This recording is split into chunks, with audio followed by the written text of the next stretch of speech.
Bonjour les amis. Dès le début, la fourgonnette était proposée avec deux moteurs diesel, un 1.6 HDI série DV en aluminium et un 2.0 HDI série DW en fonte. Sur le marché secondaire, parmi la modeste liste d'offres, les voitures équipées d'un bloc 1,6 litres dominent.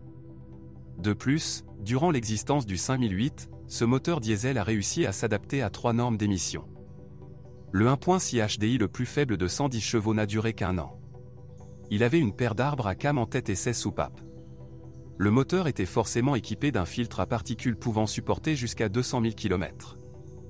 En 2010, le turbodiesel a été considérablement modernisé pour atteindre la norme Euro 5. Depuis, la culasse ne comporte qu'un seul arbre à cam et 8 soupapes. Cependant, la puissance du moteur est passée à 112 ch.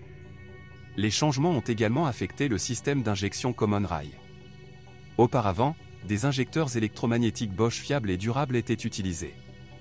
Les moteurs mis à jour sont passés au piézoélectrique, Continental. Grâce à un système d'injection plus moderne, le moteur a commencé à fonctionner un peu plus silencieusement, l'efficacité s'est améliorée, mais le nombre de problèmes a augmenté. Cependant, il ne s'agit pas ici d'usure en tant que telle, mais d'une défaillance de l'électronique de commande des injecteurs. En 2011, la version HDI a été introduite avec un système start-stop original basé sur un alternateur réversible. Malheureusement, cette Peugeot 5008 était proposée exclusivement avec une boîte de vitesses automatisée à 6 rapports. À l'automne 2012, une version encore plus puissante du moteur 1.6 HDI, développant 114 chevaux, fait son apparition sous le capot du Français. En 2014, une modification 1.6 Bloody d'une puissance de 120 chevaux a été proposée, qui répondait déjà aux exigences Euro 6. L'unité diesel était basée sur une conception à 8 soupapes. Les changements majeurs comprenaient la technologie AdBlue et, bien sûr, un filtre à particules diesel. De plus, les Français sont de nouveau revenus aux injecteurs Bosch et, au lieu d'une boîte de vitesse robotisée, ils ont commencé à en installer une automatique avec un convertisseur de couple classique.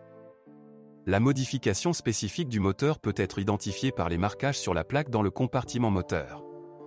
La version pour Euro 4 est désignée DV6 TED 4, pour Euro 5, DV6 et DV6 TED et pour Euro 6, DV6 FC. Le 2.0 HDI, contrairement à son petit frère, répondait dès les premiers jours aux normes Euro 5. Le moteur diesel de 150 chevaux était doté de 2 arbres à cam en tête, de 16 soupapes et d'un système d'injection Common Rail avec injecteur Delphi. En 2010, le moteur gagne en puissance et commence à développer 163 ch. Depuis, elle est équipée exclusivement d'une transmission automatique à 6 rapports. Depuis 2014, le turbodiesel est déjà conforme aux normes d'émission Euro 6 et sa puissance est limitée à 150 ch. En plus des unités diesel, le modèle comprenait également des unités essence, 1,6 VT 120 ch et 1,6 THP 156 ch. Mais ils se sont avérés les moins fiables. En 2010, les voitures équipées de 1,6 THP, en plus d'une boîte manuelle à 6 vitesses, ont reçu une transmission automatique, et depuis 2015, les versions turbo ont commencé à être équipées exclusivement d'une transmission automatique. Le 1.6 VT est un moteur assez vif et réactif. Malgré le fait qu'il soit moins problématique que le THP, il est peu probable qu'il soit possible d'éviter des problèmes mineurs. La pire chose à laquelle un propriétaire puisse s'attendre est probablement une panne du système de synchronisation. Cependant, en 5008, ce défaut n'apparaît qu'occasionnellement. Le 1.6 TNR EP6 DT est un bon moteur en termes de performance, mais ne mérite pas de recommandations positives. Cela est dû à un certain nombre de défauts, dont beaucoup sont mortels. Les plaintes courantes incluent des problèmes avec la chaîne de distribution, une consommation d'huile accrue et une accumulation de carbone sur les soupapes d'admission. Cependant, sur les copies ultérieures avec 1.6 THP et EP6 FDT, les problèmes sont moins fréquents.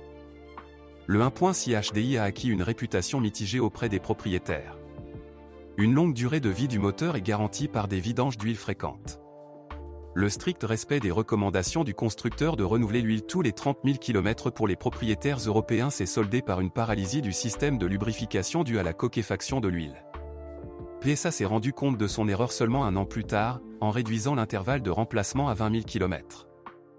Les injecteurs de carburant Continental, Siemens, qui ont commencé à être installés en 2010 sur la série 1.6 HDI DV6 et DV6 TED, se sont également révélés assez capricieux. Depuis 2014, les équipements de carburant Bosch fiables sont à nouveau utilisés. Le système de purification des gaz d'échappement ajoute également des inquiétudes. Après 150 à 200 000 km, des erreurs surviennent au niveau des capteurs NOx ou de la pompe d'injection d'additifs pour carburant Eoli.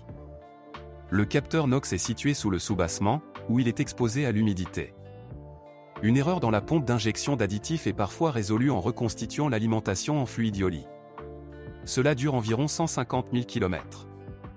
Dans la plupart des cas, les propriétaires décident de retirer le filtre à particules et de désactiver par programme le système d'épuration des gaz d'échappement et le filtre à particules. En termes de fiabilité, le 2.0 HDI est peut-être le meilleur moteur du Peugeot 5008.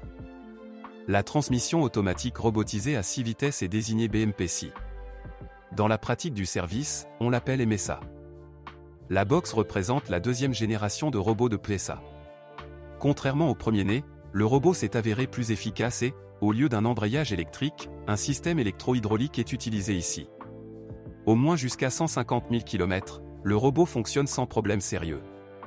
L'embrayage d'une transmission manuelle dure plus de 150 à 200 000 km. La transmission automatique ES1 à 6 vitesses ne pose généralement pas de problème. L'un des défauts les plus courants est la vibration du volant lors d'un freinage à une vitesse supérieure à 110 km/h. En décembre 2012, le problème a été résolu grâce à la modernisation des blocs silencieux arrière des bras de suspension avant. Les rotules sont abandonnés après 130 à 150 000 km. Bientôt ce sera le tour des cils en bloc des leviers avant. Les blocs silencieux de la poutre arrière ne deviennent inutilisables qu'au bout de 200 000 km. Les amortisseurs d'usine atteignent 150 à 200 000 km. Les roulements de roues avant s'usent après 150 000 à 200 000 km. Il y avait également des problèmes avec le frein de stationnement électromécanique. L'unité de commande a dû être remplacée par une unité modifiée. De plus, avec le temps, la tresse des câbles s'est usée, et ils ont gelé et se sont coincés en hiver. Après 150 à 200 000 km, la crémaillère de direction peut également se faire connaître, un connement, un jeu ou une fuite est détecté. Parfois, le micro-interrupteur de la serrure de la 5e porte tombe en panne, empêchant l'ouverture du couvercle du coffre. Le micro-interrupteur peut être remplacé. De plus, en raison d'un tuyau éclaté, le lave-lunettes arrière peut cesser de fonctionner. En mars 2011, PSA a émis un rappel en raison d'une pénétration d'humidité par les portes latérales arrière. Le fabricant a prescrit l'installation d'un couvercle en plastique supplémentaire. Si vous connaissez d'autres dysfonctionnements de modèle, assurez-vous d'en parler.